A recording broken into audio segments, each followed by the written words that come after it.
सरकार आहे, एकनाथ शिंदे सरकार आहे, भाजपचं जे सरकार आहे त्यातले कृषी मंत्री तुम्ही पाहिलेत का? तुमच्या बांधावर आलेत का? कोणी नाव सांगू शकेल का कृषी मंत्र्यांचं? मला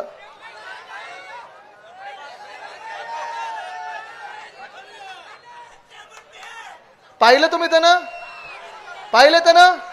आलेत बांधावर? शेतात आलेत? मदतीला आलेत? नाही आलेत.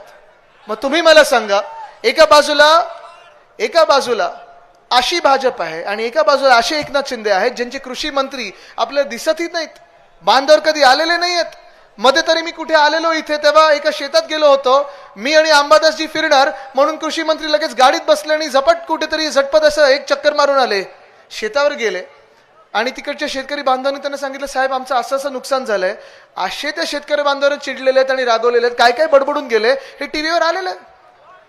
पण मी इथे कोणावर वैयक्तिक, काँग्रेस पक्ष आपले सगळे मित्र पक्ष आहेत, आम्ही तुम्हाला सांगत आहोत की 3 लाखापर्यंत कर्जमुक्ती करणार आहोत. त्याच्यावर विश्वास आहे की नाही? कारण हाच विश्वास फार महत्वाचा असतो. या राज्यामध्ये अनेक मुख्यमंत्र्यांनी कर्जमुक्ती जाहीर केली होती. एक तर ते कर्जमाफी बोलतात, ह्याला आपण कर्जमाफी बोलत नाही. उद्धव साहेब बोलतात माफ आपण गुन्हेगाराला करतो, माझा शेतकरी हा गुन्हेगार नाहीये, तो अन्नदाता आहे, आपण कर्जमुक्त करणार आहोत. अनेक मुख्यमंत्र्यांनी कर्जमाफी जाहीर केली होती. फडणवीस साहेबांनी पण केली होती, त्याच्या आधी असतील त्याच्या नंतर असतील. पण त्यांची जी कर्जमाफी होती त्याच्यात तुम्हाला किती वेळा जायला लागायचं बँकेवर, किती वेळा जायला लागायचं तहसील कार्यालयावर.